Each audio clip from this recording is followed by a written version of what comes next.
What's up, creeps? I'm Mr. Samhain, and Halloween is upon us. The best day of the year is tomorrow, and I'm more than ready for it. Hopefully you saw my top 10 Halloween movie list episode, because I'm back on format today to revisit my review of The Witching Season.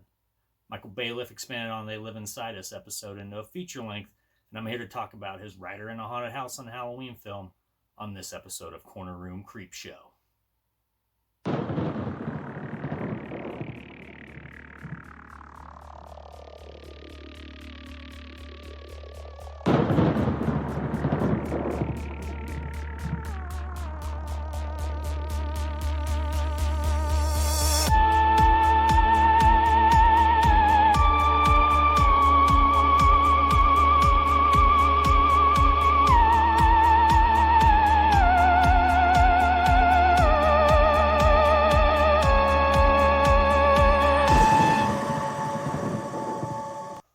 So if you saw The Witching Season, you have a pretty good idea what you're getting into with the feature length of They Live Inside Us. The story focuses on a writer in a haunted house on Halloween, and there are 3 cutaway vignettes of his stories in action before he trashes them for being too generic and like the other episodes. There's a twist at the end. While the feature length doesn't really deviate from the short film version, including the same 2 actors as the leads, James Morris is the writer, Jake, and he also portrays the story killers again as well. Plus, Count Spookula, the worst fucking horror host that there is. And then also Stevie Dust is back as Cynthia. So I'll really just be highlighting some key differences between the 2 versions of the story. 1, it's longer, obviously. So the story's expanded a bit more, which leads to difference number 2. Jake brings along his daughter Danny, played by Emily Borshinsky, who was also the girl in the Witching Season episode Princess. She helped fills out the story a little bit more, as it doesn't solely focus on Jake hearing things in the house between the stories. But otherwise, yeah, same story. Jake's come to the Booth house to write, and the Booth house was the site of a murder years ago where the entire family died. There's sounds that distract him, there's appearance of a ghostly woman, and Jake ultimately gets nothing done before the end of the movie as he goes a bit mad. The opening of the movie was super cool and typical of Ballif. Seasonal shots of kids en masse biking through a cemetery before arriving at the Booth house for our exposition on the setting of the movie. There's also nods to things that happen in the story and the decorations featured during the ride, so check that out. Anyway, they see someone in the window upstairs and jet off, and we jump to Jake and Danny arriving, and James Morris is Jake, setting up his reason for being in the Booth house the night before Halloween to write a story and gain inspiration from the setting.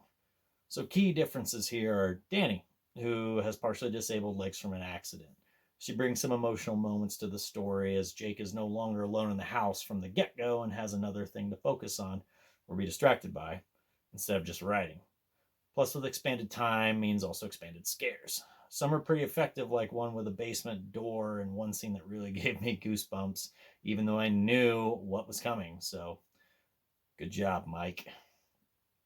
The slasher story vignettes pretty much run very similar to the Witching Season version, with some outfit changes to the slasher guys. The mask killer portion had a very badass look. The cat mask made by Eden Richey was a monster improvement over the Spirit Halloween teddy bear mask from the short. Plus, there was a cool throwbacks to the music from the short, where Slasher Dave did the music for those slasher portions in the Witching Season. Slasher Dave wasn't asked back to provide music again, but his band Acid Witch got a feature in the Mask Killer segment on a Dorito-covered sweatshirt, just like this one. I didn't care for Choppy the Clown's dialogue, though. It sounded too much like James's voice, but his look was cool. Same with the Pumpkin Scarecrow, so big improvement on the slasher character design, guys. I mentioned music, so this time Brandon Graves handled all the score himself, and it still kicks ass. I absolutely dig his score from both The Witching Season and They Live Inside Us. So, things I really like: the opening, slasher character design, some of the scares, and then also the music. Now, for the things I wasn't too into, the story got an expansion, but I'm not sure I was too into it where it went. Adding Danny and talking more about Jake's past gave us some more insight into him and their relationship, which wasn't at all in the Witching Season version. But I kind of liked it better when it was absent. In the short, the story moved along, never lingering too long, and the twist was made more effective by the lack of information and the ambiguity of Jake.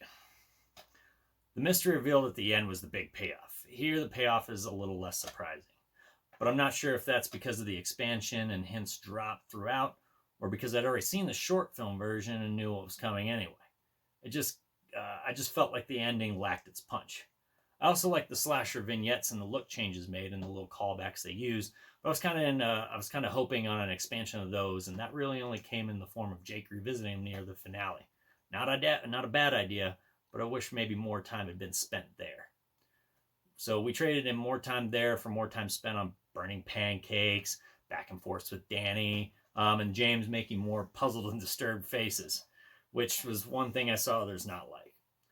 I'm fine with the faces James makes as Jake, but they can be a bit much to understand if others were turned off by it. I think it fits well enough, but they can be a little distracting to watch. So overall, I still like They Live Inside Us, even if it left me wanting more expansion in other places I didn't get. It isn't my vision, and I largely try to respect the intention of the creators for what they wanted. It isn't my movie, so I largely try to stay out of it and appreciate it for what it is. And what it is a story of a dad and a daughter holed up in a haunted house for a couple nights where things aren't what they seem. Jake gets creeped out while trying to unsuccessfully write, and everything comes undone near the end as we find out what was going on the entire time, if you either didn't pick up on the subtleties or hadn't seen the original short. We have No Real Dead Bodies, 3 ghosts, 3 slashers, gratuitous record player, gratuitous bestial decoration, spooky sounds, excessive James Morris facial expressions, 1 burnt pancake, and stabbing. I gave the short 4 stars, but I'm giving the feature length of They Live Inside Us 3 stars. So check it out on Tubi, where it's free to watch, and keep an eye out for more stuff from Michael and James and the Witching Season films. I really enjoy all the stuff they do, and honestly look forward to whatever they got in store film-wise, or even on social media, where Michael posts some pretty fucking photogenic Halloween shit.